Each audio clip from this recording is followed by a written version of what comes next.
Now we enter a short phase where each may ask a question of the other, perhaps of clarification or expansion, perhaps a bit of creative thinking, because somebody might have heard a twist or a wrinkle that hadn't been heard before. So we'll continue on in this phase with Matt asking the first question, and then the father will answer, and then the father will ask a question, and we may peter out at that point and go to closing. We'll see how thick this gets. We want to make sure there's just as much time for individuals in the audience to ask questions as possible, because we could go talk about this over beer, but I can't take everybody for a beer. And I'm fine with your extra 30 seconds since I interrupted you for a joke, which reminded me that I forgot the joke about me being on the dark side of the podium. Oh, yeah. At the beginning. And the irony of him being on the far left. Yeah, and I'm on the far left. That's not either. I have a number of potential questions, but I think the one that I want to ask, it may be really easy for you to address, is you briefly mentioned, and I know you didn't hammer on this, so I'm not pushing it, the idea of the atheist ties to eugenics and genocide and things like that. Yeah. And you made a point. I mean, we can have a long discussion about that, about these things aren't necessarily tied to atheism. But you mentioned that they're corrected from the outside. Yeah. Now, I don't know, because we haven't talked, but slavery in the United States was supported by the Christian church, by Christian teachings, by biblical passages that explicitly say who you can enslave, how you can treat them, that they are in fact your property to be passed down. This entry into Christendom, the Jewish tradition, essentially, is such that it supported slavery. Now, I don't know what your take is on whether that slavery, because you did something that confused me, because you went near a moral relativistic argument that what was wrong yesterday might not be wrong today. So I'm curious about your take on slavery. Was it once right? Was this God authorizing slavery? Was it right and became wrong? Was it always wrong and they just didn't recognize it? I wonder if you could just kind of give a quick take on that, because from my perspective, slavery was an abomination that was actually corrected outside. It was one of the many things where I mentioned before that secular progressive ideas changed the way religious people thought about what was moral. Yeah, I think slavery was a vestige of pagan civilization, so tied in economically, it took years and years for people's thinking to even change, to recognize it as the sin that it was. The first indication, the first real resistance against slavery is from the church fathers in the 4th century. St. John Chrysostom, St. Basil, and especially St. Gregory Nazianzus, who just said it was an evil institution. Okay, so that is what elevated people's moral reprehension of slavery, yet they still lived with slavery as an institution. Okay, it took another, well, you know, we had the Civil War, but I think slavery probably really ended with the Civil Rights Movement. Let's say that in the 60s. Okay, that's when the institution of slavery, at least in the West, really ended. I would say, see, I agree with you that a lot of morality is discerned in confronting the difficulties of human life. Okay. A lot of times people have to wake up to the ultimate moral principle, so to speak, before the immorality of slavery is really written on the very fabric of the heart, you know, and before there's a moral reprehensibility that arises from that. It's true that some Christians argued that slavery was, you know, the will of God, but obviously they were wrong, okay? They were wrong. And other Christians challenged it. I would say, though, that the ultimate overthrow of slavery was because of two things. Number one, the abolitionists. The abolitionists were the ones who overthrew slavery. The abolitionists grew out of the Great Awakenings in the late 18th century, and then jumped the ocean, the Methodists, so on and so forth. I mean, abolition was an exclusively Christian response to that crime. And I would say that the final chapter, written during the Civil Rights Movement by Martin Luther King, read his speeches. They were thoroughly Christian in character and judged the discrimination against the black man in thoroughly Christian terms. So, yeah, Christian culture carried a sin forward for many, many years. Some Christians were definitely wrong.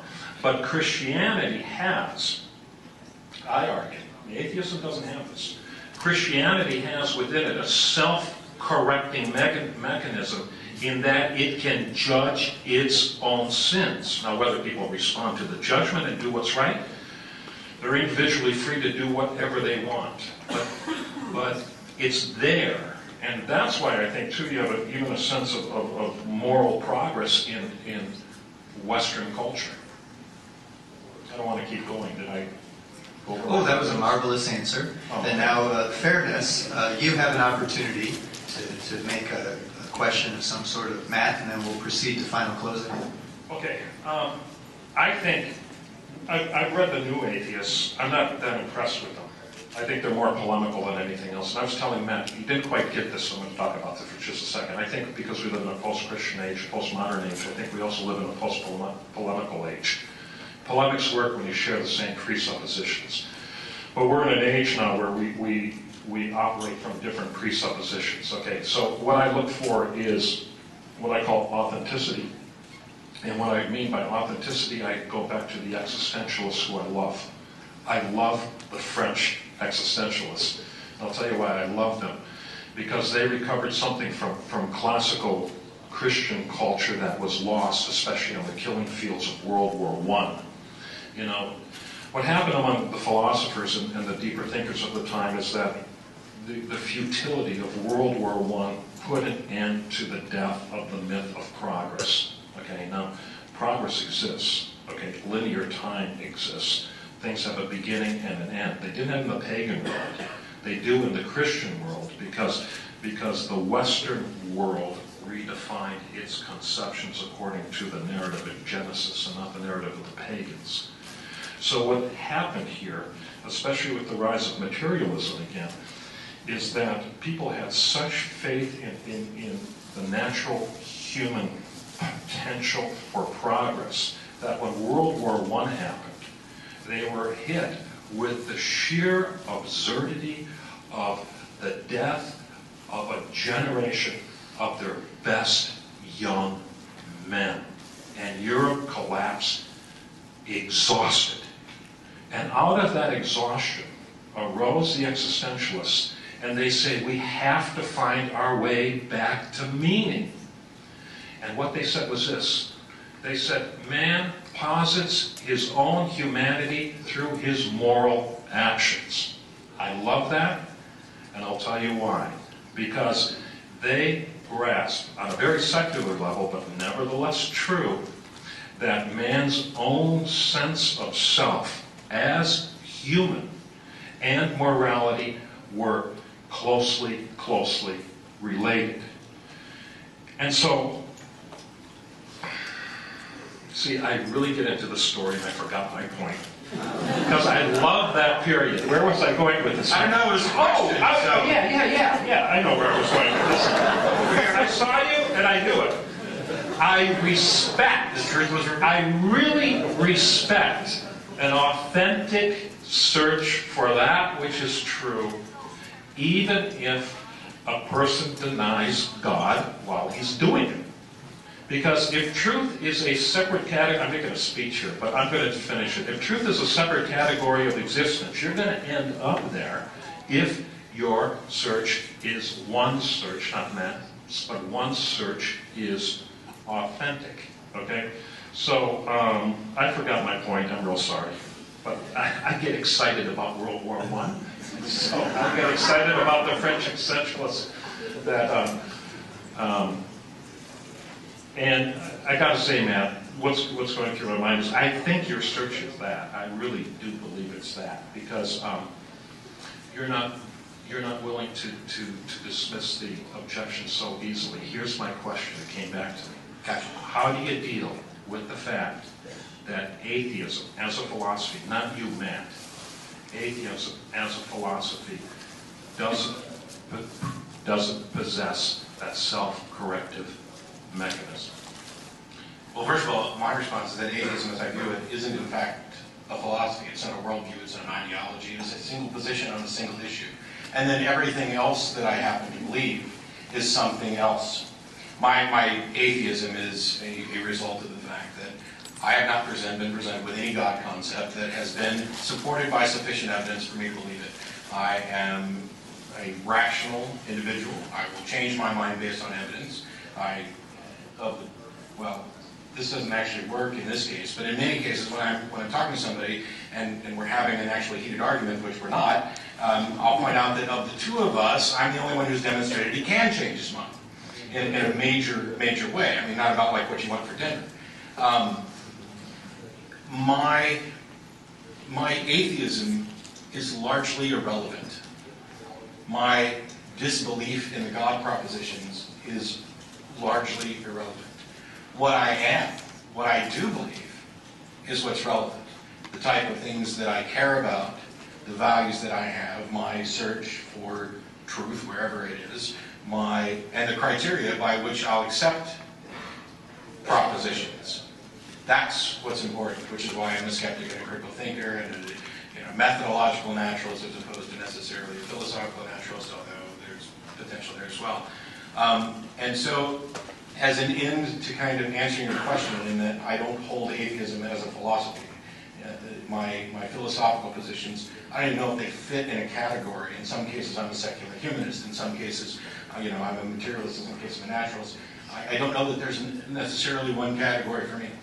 But I do know that what I attempt to do, when I have callers calling to the show, I don't define God and then tell them what I don't believe in. That would be crazy. I want them to tell me whatever it is, whether it's God or reptilian aliens who are trying to take over the planet. Tell me whatever it is that you believe and why you believe it. The why is important because I want to believe as many true things and as few false things as possible.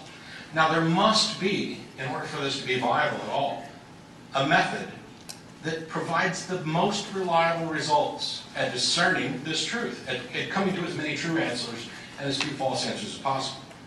As near as I can tell, reason, the skeptical application of critical thinking, the evaluation of evidence with respect to standards, is the single most demonstrably reliable path to truth. In conversations with other people, it would, will identify different presuppositions, but in many cases, they'll simply make an appeal to faith, which can have no leverage with me, because there's no reliable path to truth there. And what I'm advocating in the secular moral system is that the secular moral system does have a checks and balances, because it is built around a demonstrable, open path to truth. What I'm curious and kind of in my response as a question to you is, clearly you seem to accept reason. You don't have any problem with logic and reasoning. Is there a discernible path to truth that is open to everybody within your paradigm, or does it require faith and individual direct revelation, that type of thing?